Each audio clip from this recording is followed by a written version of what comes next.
Supreme court ने पंजाब और खैबर पख्तूनख्वा इंतखाबात के समाअत के लिए मुकर्रर कर दिया है। तहरीक इंसाफ की दरख्वास्त पर सुप्रीम कोर्ट का खुसूसी बेंच कुछ देर बाद समाअत करेगा। चीफ जस्टिस ऑफ पाकिस्तान की सरबराही में 5 रुकनी लार्जर बेंच समाअत करेगा। Chief justice Umar Ata Bandial, justice Ejazul Ehsan और जस्टिस मुनीब अख्तर इस बेंच में शामिल हैं। जस्टिस अमीनुद्दीन खान और जस्टिस जमाल खान मुंतखिल भी लार्जर बेंच का हिस्सा होंगे। ब्यूरो चीफ इस्लामाबाद अदील वड़ाइच हमारे साथ मौजूद हैं। अदील, अब सुप्रीम कोर्ट ने पंजाब और KP इंतखाबात केस को समाअत के लिए मुकर्रर कर दिया है। 5 रुकनी लार्जर बेंच समाअत करेगा। जी, अगरचे बहुत से सवालात उठाए गए जो पिटिशन पाकिस्तान तहरीक इंसाफ की जानिब से और जो दीगर 5 दरख्वास्त गुजार हैं उनकी जानिब से जो सवालात उठाए गए थे और जो प्रेयर थी उनकी, लेकिन इसमें सुप्रीम कोर्ट ऑफ पाकिस्तान का आज इसे फौरी तौर पर समाअत के लिए मुकर्रर करना, यानी इसमें कुछ रोज़ दिए जाने के बगैर आज ही इसे समाअत के लिए मुकर्रर करना, ये जाहिर करता है कि अदालत को अपने इससे पहले 1 मार्च के फैसले की इम्प्लीमेंटेशन की फ़िक्र है। चूँकि इसमें एक जानिब अदालती अहकामात पर अमल दरामद नहीं हुआ, आइन की जो मुतल्लिका शिकें हैं जिसमें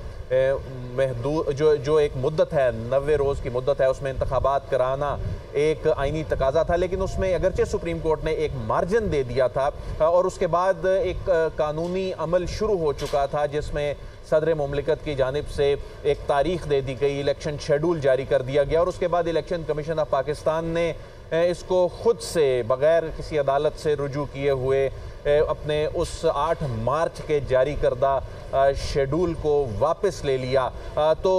जो गवर्नर हैं खैबर पख्तूनख्वा के, उनकी जानिब से भी जो तारीख दी गई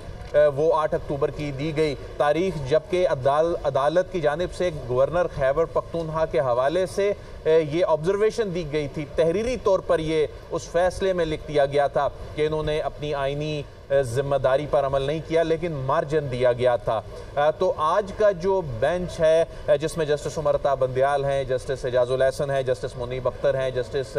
अमीनुद्दीन है, जस्टिस जमाल खान, ये बेंच अब से कुछ देर बाद जब ये समाअत शुरू होगी तो इसमें जो इसमें फ़रीक बनाया गया है, इसमें जो फ़रीक बनाया गया है इलेक्शन कमीशन ऑफ पाकिस्तान, जो कि सबसे अहम फ़रीक इस मरतबा है। इससे पहले जो समाअत थी उसमें वो PDM जमातें ज़्यादा फोकस उन पर रहा, लेकिन इसमें इलेक्शन कमीशन को इसलिए पहला फ़रीक बनाया गया है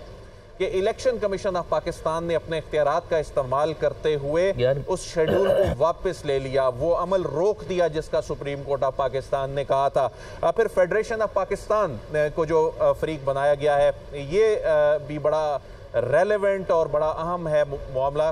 क्योंकि फेडरेशन की जानिब से, फेडरेशन ऑफ पाकिस्तान की जानिब से ताउन नहीं किया गया, फंड्स नहीं दिए गए, सिक्योरिटी नहीं दी गई, अमला नहीं दिया गया। तो ऐसी सूरत में जो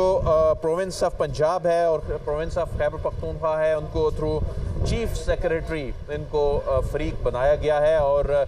बुनियादी तौर पर जो इनकी ज़िम्मेदारी भी थी अमला फ़राहम करने के हवाले से, और जो सिक्योरिटी की जो ज़िम्मेदारी थी वो सूबों की चूँकि थी, और सूबों के जो चीफ सेक्रेटरी साहिबान और IG साहिबान की जानिब से जो रिपोर्ट पेश की गई उसको बुनियाद बना के इलेक्शन कमीशन ऑफ पाकिस्तान ने इन इंतखाबात को मुलतवी किया है। तो इसमें यही कहा गया है कि क्या इलेक्शन कमीशन ऑफ पाकिस्तान एक तरफा तौर पर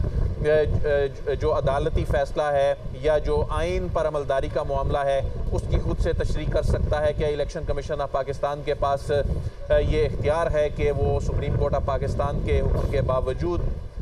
इस शेड्यूल को मुलतवी कर सकता था, इसको मौखर कर सकता था? क्या इलेक्शन कमीशन ऑफ पाकिस्तान आइन को अमेंड कर सकता है? तो इसमें जो ये इस्तदा ये की गई, जहां कानूनी सवालात उठाए गए वहीं इस्तदा की गई कि इलेक्शन कमीशन ऑफ पाकिस्तान के जो 22 मार्च का फैसला है उसको कलअदम करार दिया जाए। इसमें ये कहा गया है कि इंतखाबात 30 अप्रैल को ही कराए जाएँ। इसमें ये कहा गया है कि जो फेडरेशन ऑफ पाकिस्तान है उसको ये हिदायत दी जाए कि वो इलेक्शन कमीशन ऑफ पाकिस्तान की मुआवनत को यकीनी बनाएं,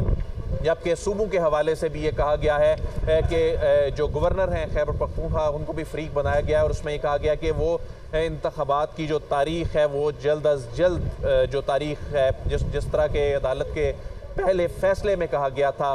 वो ये तारीख मुकर्रर करें ताकि उन पर इंतखाबात हो सकें। तो आज की समाअत में बज़ाहिर ऐसा लग रहा है चूँकि पाकिस्तान तहरीक इंसाफ और जो दीगर यानी बहसियत जमात पाकिस्तान तहरीक इंसाफ और सिब्तैन खान, मुश्ताक अहमद गनी, अब्दुल रहमान खान, मियाँ महमूद रशीद और असद उमर, इनको तो नोटिस जारी हो गए, लेकिन जो फ्रीकैन हैं उन फ्रीकैन को नोटिस जारी होने हैं। तो देखना होगा कि आज की समाअत में सिर्फ ये नोटिस जारी होते हैं या ये समाअत आज ही, यानी जिस तरह के माजी की समाअत में हुआ, आज ही ये समाअत आगे चलेगी और अदालत ने अगर जो जारी की गई तारीख है, जो सदर मुमलिकत की जानिब से दी गई तारीख है, उस पर ही अगर इलेक्शन कराने के हवाले से अदालत ये चाहती है तो फिर इस बात का भी इम्कान है कि आज की समाअत जो है वो चल सकती है। ठीक है दिल, आपने हमें आगाह किया सारी सूरत हाल के हवाले से, आपका बहुत शुक्रिया।